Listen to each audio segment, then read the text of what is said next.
strange and free, weird and wonderful, that's me. It's Jeremy. Encrypted. The hum of the limo's engine fills the sudden silence as Kate furiously types, decrypting the message. Outside, the Ottawa cityscape blurs past in a streak of gray and steel. Coordinates. He sent coordinates. To a hockey arena? I like the dentist chair so bright, I like the docks. A hockey arena? That's unexpected. I've never been to the capital. It's just another town, but it somehow reminds me of that game, We Happy Few. Oh, I loved that game, though it did have a lot of bugs, and it was so trippy. The tension in the car momentarily eases, replaced by a shared appreciation for the bizarre dystopian video game.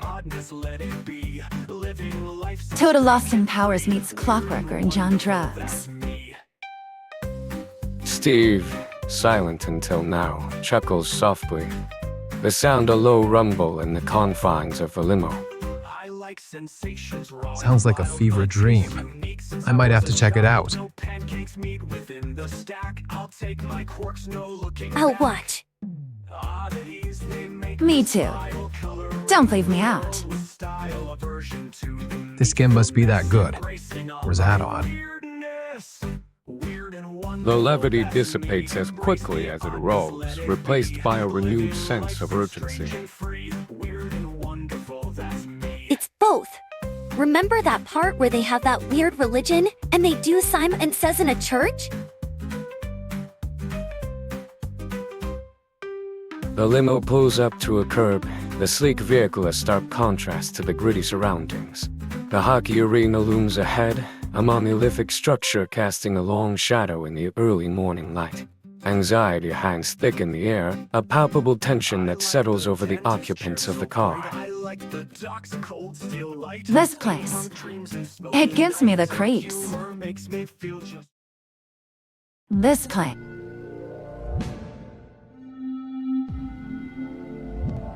Jeremy exits the arena's side entrance, waving them over. His face is etched with a mixture of apprehension and grim determination. Over here. Less. Fanfare? Good call. Let's move. Kate leads the group through the side entrance, the heavy metal door clanging shut behind them. The air inside is stale and cold, carrying the faint scent of sweat and disinfectant. The dimly lit corridor echoes with their footsteps, amplifying the sense of unease.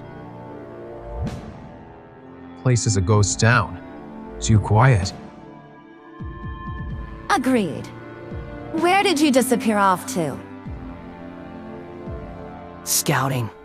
Just making sure we weren't walking into an ambush. These guys are getting desperate. He pushes open the door to the locker room, revealing a chilling sight. Strange symbols are etched into the walls, a mix of religious iconography and cryptic patterns. Hold on. Those look like tactical positions, military formations. Definitely not standard hockey plays. What's Paul up to? He's messing with some seriously dark stuff. That's black magic. Black magic? How do you know? Because Steve. That's not exactly the Star of David, is it? Jeremy lets out a short, sharp laugh, the sound oddly jarring in the tense atmosphere. He continues to scan the room, his gaze finally settling on a locker tucked away in a dark corner. Bingo? This might be what we're looking for. We need to go. Now. Let's get out of here. I'll take a look at this and see if we can figure out what they're planning. They quickly and quietly exit the arena, the oppressive atmosphere clinging to them like a shroud. The rising sun casts long shadows as they make their way back to the safe house. the book a heavyweight in Kate's bag, the silent promise of more secrets to uncover. Something's not right here. This whole thing feels off.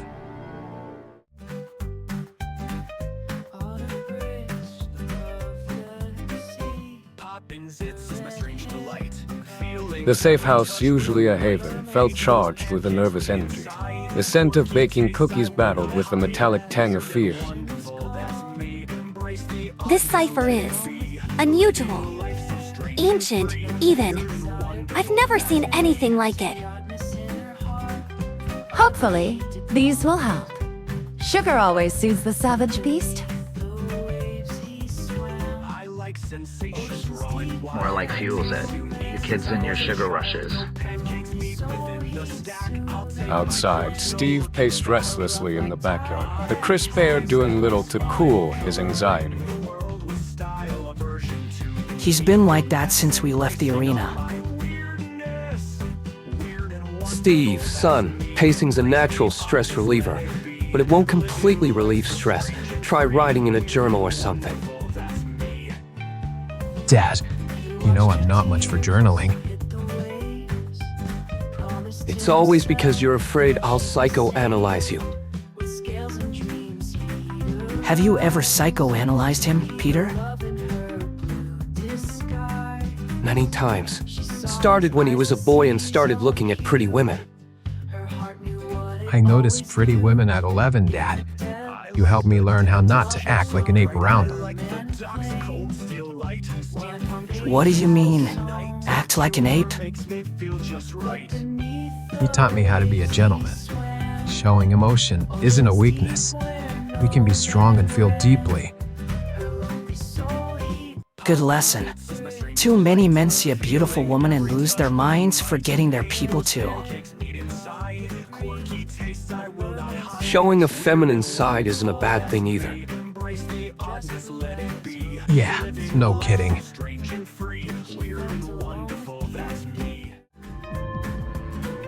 Yeah, no kidding. Meanwhile, at the hideout, Kira looked out the barred window.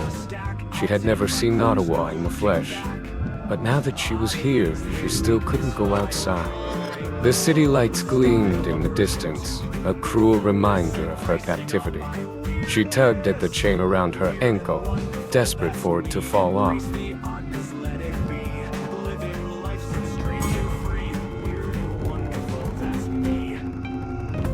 Paul walked in from the arena, his boots echoing ominously on the cold concrete. He had heard there was a break-in, but seeing Kira by the window, he knew she was still securely chained. Sit down, Kara. Can I go outside just once? I want to see the tomb of the unknown soldier. I have plans for you, Kara. You'll see the world soon enough. Plans? Is it another song? Yes, it has to do with a song. But first, you need to be sacrificed. What? What are you going to do to me? You'll find out soon enough. As soon as I find the book. Kira's heart pounded in her chest, her mind a whirlwind of terror and despair.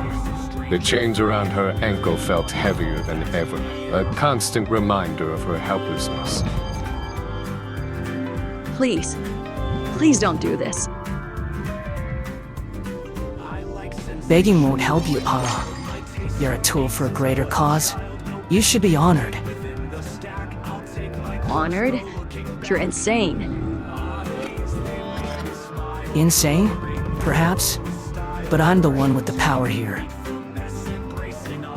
The room fell silent, the air thick with tension. Kira's breaths came in ragged gasps, her heart aching with the weight of her captivity. She knew she had to find a way out, but the chains around her ankle felt like an insurmountable barrier. The room fell silent, the air thick with tension. Kira's breaths came in ragged gasps.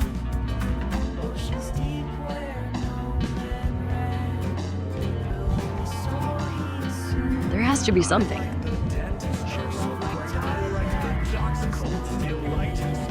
Her eyes darted around the room, searching for anything that could help her escape. The room was sparsely furnished with only a few chairs and a table. The window was barred, and the door was locked from the outside. You know, if you escape, the consequences will be more dire.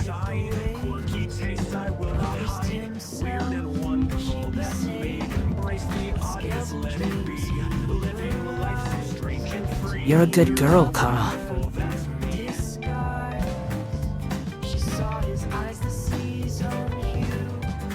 I'm not a girl. I'm a woman. Then you better start acting like one.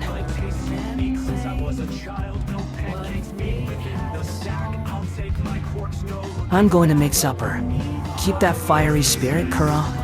It's going to be great for the ceremony. Kira didn't want to know what the ceremony entailed. She looked out the window again, her heart heavy with despair. She prayed to the moon, pleading for Steve to save her. Want to know what the ceremony entailed. She looked out the window again, her heart heavy with despair. She prayed to the moon, pleading for Steve to save her. Martin, a word, if you please. Yes, huh? The book, the one from the arena, it's gone. Find it. I'll find it. Or replace it. There are ways. Find it. That book is irreplaceable. Understand? The tension in the air was thick enough to choke on. Kara, oblivious to the conversation, continued to stare out the window, her small form a silhouette against the fading light. Meanwhile, back at the safe house, the atmosphere crackled with a different kind of energy. Got it. This is messed up. What's it say? What's he planning to do with Kara? Dark spirit, ritual, transference, servitude. Basically, he's going to make her a permanent slave. A slave? Can it be reversed? There might be something. I'll need to dig deeper. This ritual is archaic. Damn it. This is all my fault. Actually, it's my fault. I should have never. I need some air. The screen door slammed shut behind him, leaving Jeremy and Kate in a strained silence. The weight of their failure hung heavy in the air. What happened here? And where's Steve? Kate sighed, rubbing her temples warily. The situation was spiraling out of control, and she wasn't sure how to stop it. Kate sighed, rubbing her temples warily. The situation was spiraling out of control, and she wasn't sure how to stop it. Paul's going to turn Kama into a mindless slave. Some kind of black magic ritual. What? We have to stop him. Steve and Jeremy have to get to her before it happens. They're doing everything they can, but there's only so much manpower can achieve against that. So, what are you suggesting? Martin. He's next on the list. You want me to talk to Martin? To get him to help us? Jeremy and Steve would never. They wouldn't put me in danger like that. You're not going to talk to Paul, Tina. You're going to talk to Martin. He might be more amenable. Jordan's phone. It's a gold mine. Leveraging his fear of Paul might be our only way in. Besides, we have a plan. A good one. Trust me. This could work. Okay, I'll talk to Jeremy. He'll listen to me. He has to. The faint sound of a car pulling up outside cut through the tension. Headlights swept across the dusty windows. Are you all right? Kate and I had a plan. We would like to have a chance to talk to Martin, the next line of top followers. That could be arranged. What would you like me to say to get him to meet you? Tina rushed to Jeremy's side, her eyes wide with alarm. The carefully constructed plan, their fragile hope, seemed to shatter around them. That could be arranged. What would you like me to say to get him to meet you? With Jeremy on board, the ladies now can stop feeling helpless and have a chance to get Kira before she becomes a mindless slave. The tension in the safe house ceased slightly, replaced by focused energy. I've heard things. Whispers. They want to use dark magic. Perfect dark magic. On Kira. And they're doing it wrong. Dangerously wrong. Before I meet Martin, I need to see someone. A real practitioner. To get something prepared. A counterpart. Something to turn their magic against them. Make sure Kira isn't changed. Just then, Joe shuffled into the kitchen, reaching for a cookie from the cooling rack. He seemed oblivious to the gravity of the conversation, but his ears perked up at the mention of magic. Magic, eh? Black or white, it's dangerous stuff. Shouldn't be trifled with. How? How do you know about that? Might sound a little cliche, but I was married to a witch. A real one. Whoa! Barrel of adults here, Joe. You can say the B word. No, I mean a real witch. Like, honest to goodness, cauldron stirring, spell casting witch. Good witch? Bad witch? Good one. And it ain't like in us, where only the bad ones are ugly. She was something else. Look, Joe, we're not messing around here. This is about Kalkara. This magic is our only shot. We need to make sure it's kosher. That's all I'm asking. The safe house, once a haven, now felt charged with an almost supernatural energy. The stakes had just gotten higher. So, what do we tell Martin? What kind of bait will lure him in?